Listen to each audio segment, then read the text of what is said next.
Bien, continuando con la serie A la luz de su palabra. Hoy vamos a seguir deleitándonos. En lo particular, para mí ha sido un gran deleite el caminar con este libro del profeta Daniel, porque paradójicamente muchas de las historias que están aquí narradas, pues las conocía, sí las conocía, pero enmarcarlas todas en un mismo momento, con una continuidad secuencial, además para esta serie, pues para mí ha sido muy enriquecedor, porque además me permite situarme en el personaje mucho más a fondo que verlo de una manera esporádica. Bueno, cuando Daniel o los amigos de Daniel los arrojaron al horno ardiente, cuando Daniel lo arrojaron al foso de los leones, que es lo que vamos a hablar, o cuando Daniel se enfrentó al hecho de tener que profetizar dos sueños, que además las consecuencias eran bien complejas, ¿no? El sueño de Nabucodonosor y el sueño de Belsasar, que era hijo justamente de Nabucodonosor. Entonces, bueno, vamos a continuar, pero en esta oportunidad, bueno, como ya lo dije ahorita en el preámbulo, es el capítulo 6 de Daniel, que habla del momento en que él es arrojado en el foso de los leones. Pero me parece importante también enfocarme en el tema que de fondo va detrás de estas lecturas, y es un poquito enmarcada en el daño que podemos causar a las personas por difamar a otros, ¿no? Eh, este pecado muy común, y yo diría que a veces muy poco confesado. Yo que, bueno, ya estoy en mis 40 años en adelante, no recuerdo muchas confesiones antes de los 40 donde yo dijera: padre, fui chismoso, padre, hablé mal de alguien, padre, contribuí a que una persona pues fuera juzgada mal, fuera despedida. Y cuando uno ve las cosas con serenidad, pues uno tiene que, particularmente lo hablo por mí, reconocer su mea culpa y decir: sí, yo he sido factor de que cuando alguna persona que no está dentro de mis afectos, de mis complicidades, de esas malas lealtades que a veces podemos tener con las personas. Una cosa es ser leal a la verdad, a Dios, a la justicia; otra cosa es ser leal a una persona que cuando se equivoque, por ser leal, no vas a corregir o a denunciar sus equivocaciones, porque a veces amerita denuncias, pues cuando son cosas muy graves. Entonces, bueno, en ese contexto es que vamos a ver hoy, porque justamente Daniel en esta historia es víctima de una terrible difamación. Difamar o en calumnia, que la diferencia es que la calumnia es cuando decimos de de alguien algo que no es verdad, y la difamación puede ser que sea algo cierto. Puede ser que yo sepa que la vecina trabaja en la prostitución, o que aquel tiene problemas de alcohol. Eso puede ser que sea cierto, pero que todo el mundo tenga que saberlo de mi boca. De repente hay gente que no tenía por qué saber eso, yo se lo digo. Eso es dañar la fama de alguien que de repente, más que mis chismes, necesita mis oraciones y mi acompañamiento. Un trabajo dificilísimo del cual estoy hablando, pero no es que yo pueda hacer arte y vender la imagen de que yo lo ejerzo muy bien. Decidió Darío establecer en su reino 120 gobernadores para todas las partes del reino.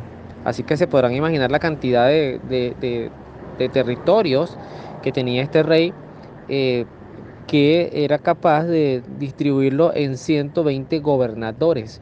En mi país hay distribución de estados y no llegamos a 25. O sea, se podrán imaginar ustedes el contexto de lo que estamos hablando, ¿no? Los puso bajo el mando de tres ministros. Daniel era uno de ellos, a los que debían rendir cuenta con el fin de cuidar los intereses del reino. Daniel se distinguía entre los ministros y los gobernadores porque en él había un espíritu extraordinario, y el rey se proponía ponerlo al frente del reino entero, perdón. Por eso, viene el tema de la envidia, por eso los ministros y los gobernadores buscaban un pretexto para acusar a Daniel de algún crimen contra este estado, pero no pudieron hallar motivo alguno de acusación ni falta alguna, porque él era fiel y no se le podía reprochar de negligencia ni de falta. Entonces dijeron aquellos hombres: no encontraremos ningún motivo de acusación contra Daniel, si no es el que esté referente a la ley de su Dios. Los ministros y los gobernadores acudieron pues rápidamente al rey y le hablaron así: viva para siempre el rey Darío. Todos los ministros del reino, prefectos, gobernadores, consejeros y funcionarios, aconsejan de común acuerdo que se promulgue un decreto real con la siguiente prohibición: todo el que todo el que en el término de 30 días dirija una oración a cualquiera que sea Dios u hombre, fuera de ti, oh gran rey, será arrojado al foso de los leones. Por eso, da fuerza de ley a esta prohibición poniéndola por escrito, de modo que no se cambie nada, de acuerdo a la ley de los medos persas, que es irrevocable. Ante esto, el rey Darío firmó el decreto de prohibición.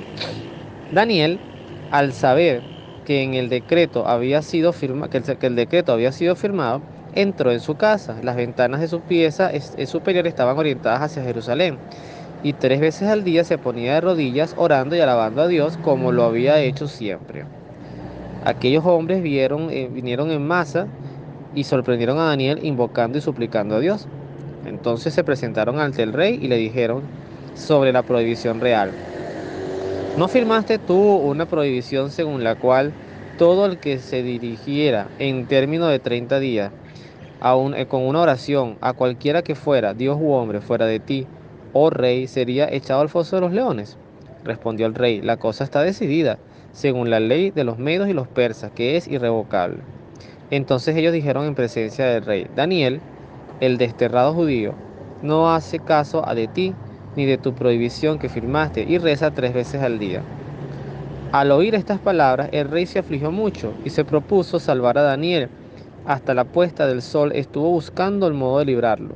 Pero aquellos hombres volvieron apresuradamente ante el rey y le dijeron, ya sabes, oh rey, que según la ley de los medos y los persas, ninguna prohibición o decreto real puede ser modificado. Me detengo aquí porque aquí me parece importante hacer una reflexión que no quiero dejar pasar. Aquí no solamente el tema de la difamación, el daño que podemos buscar hacer a una persona por el simple hecho de que nos caiga mal, sino también es el hecho de las cosas tontas que a veces podemos prometer, promulgar u ofrecer por el simple hecho de dejarnos llevar por emociones y no medir consecuencias. Esto es una de las grandes debilidades de los liderazgos, de cualquier área y de cualquier actividad de la vida, cualquiera. Una persona que está en un cargo de autoridad, que tenga poder de decisión, tiene que medir siempre los impactos de aquello que está aprobando en los más amplios alcances posibles.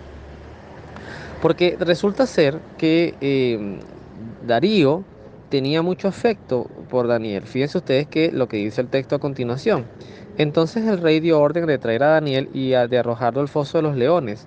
El rey dijo a Daniel, que tu Dios al que sirves con tanto valor te libre. Trajeron una piedra y la colocaron a la entrada del foso. Pero vean este detalle. El rey la selló con su anillo y con el anillo de sus dignatarios para que la suerte de Daniel no pudiera cambiarse. Después vean lo que él hizo. El rey volvió a su palacio, se acostó en ayunas. No quiso que le trajeran compañía y perdió el sueño. Al amanecer, cuando rayaba el alba, el rey se levantó y se dirigió a toda prisa al foso de los leones. Al acercarse al foso, gritó a Daniel con voz angustiosa, Daniel, servidor de Dios verdadero, ¿ha podido tu Dios, a quien sirves con perseverancia, librarte de los leones? Entonces Daniel habló al rey, viva el rey para siempre. Mi Dios envió a su ángel para cerrar la boca de los leones, y no me han hecho ningún mal, porque Dios me sabía inocente. Tampoco en contra tuya he cometido ninguna falta. Entonces el rey se alegró sobremanera y mandó a sacar a Daniel del foso.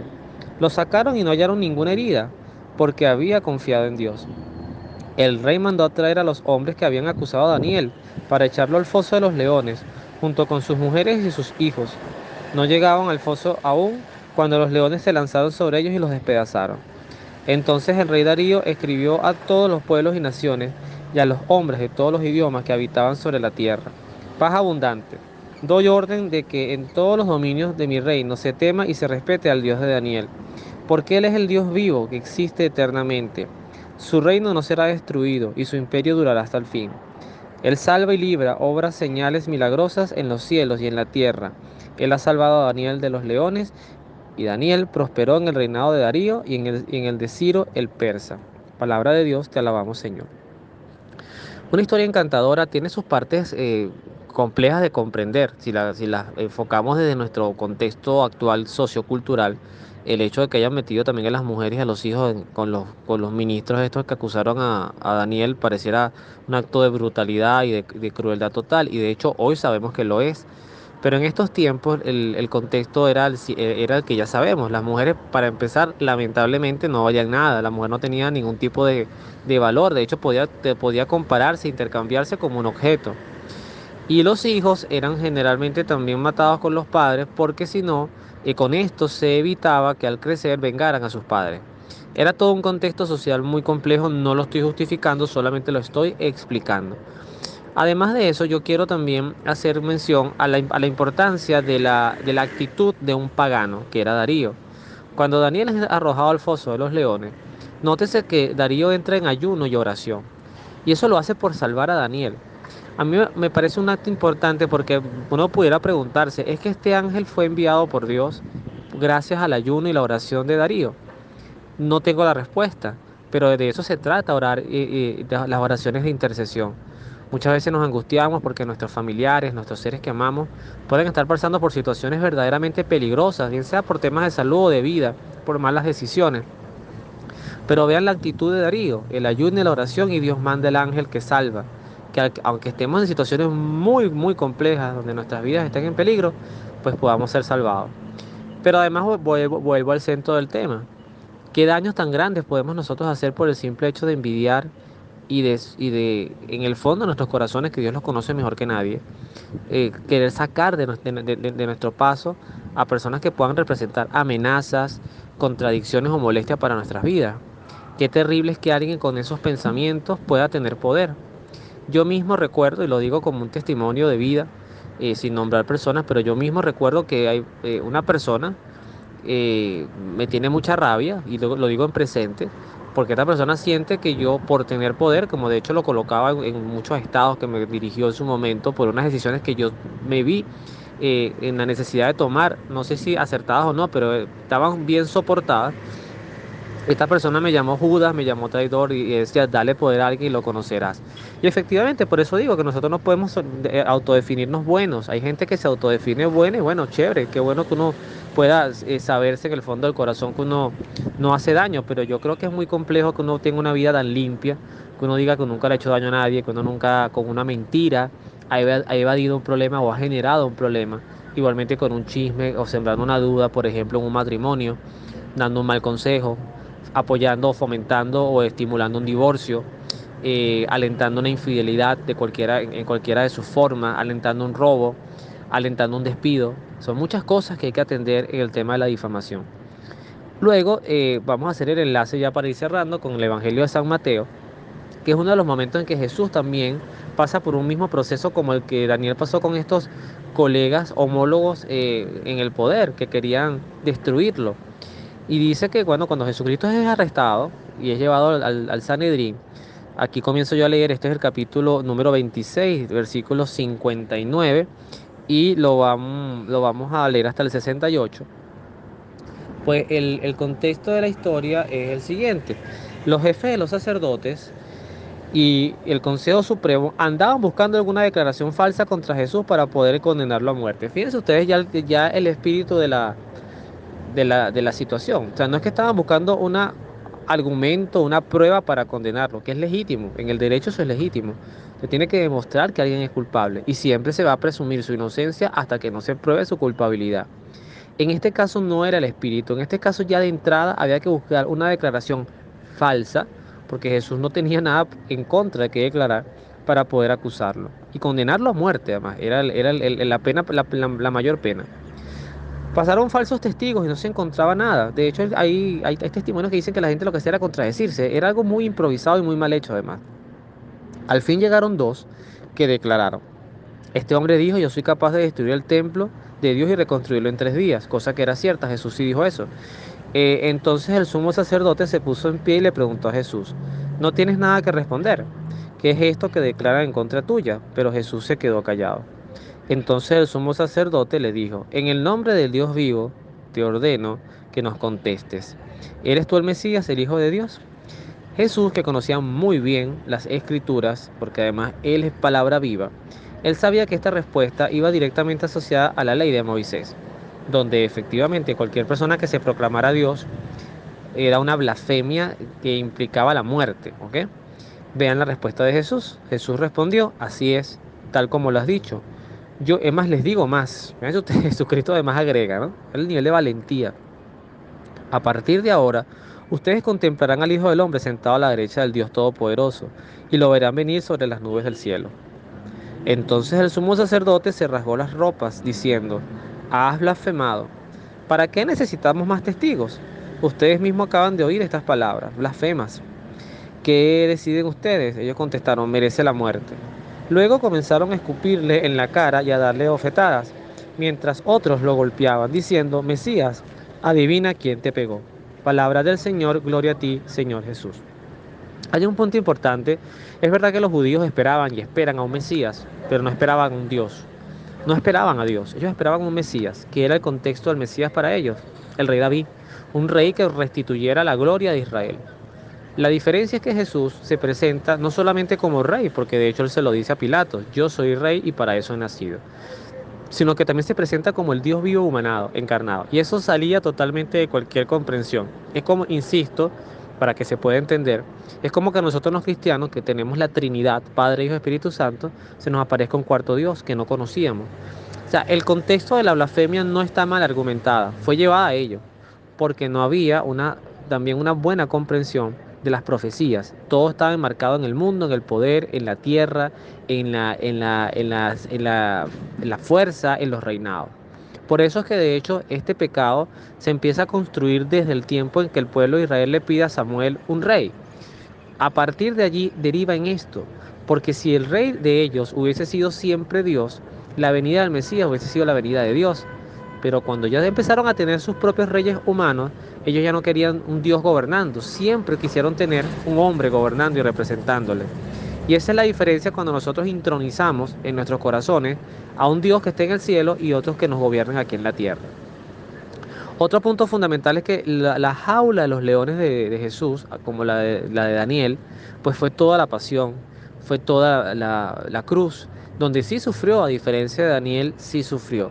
Pero vean el rescate tan hermoso, la resurrección. La resurrección es esa imagen de Daniel saliendo del foso ileso. Jesucristo sale de la resurrección con las marcas de los clavos, pero sale ileso, con un cuerpo triunfante y glorificado. Esa misma promesa nos hace ver que nosotros nunca vamos a estar solos. Como dirá San Pablo, si Dios está con nosotros, ¿quién podrá estar contra nosotros? En la medida en que mantengamos un esquema de fidelidad. Pero vuelvo a no salirme del tema. De verdad, cuesta. Es una de las cosas que más he confesado en mis últimas confesiones recientes. La difamación, la calumnia, el chisme. Hay que luchar contra eso porque destruye vida. Podemos hacer daño a personas. Pues es verdad, hay gente que abusa, hay gente que es grosera, hay gente que falta de respeto, hay gente que oportunista, sí la hay. Pero una cosa es mantenerse en un estado de equilibrio, de prudencia, que es complicadísimo, de dominio de la lengua, dominio de sí, y otra cosa es abiertamente que te pinchen y votas hasta lo que no tienes que votar, ¿ok? Así que bueno, que Dios los bendiga, nos vemos en la oración.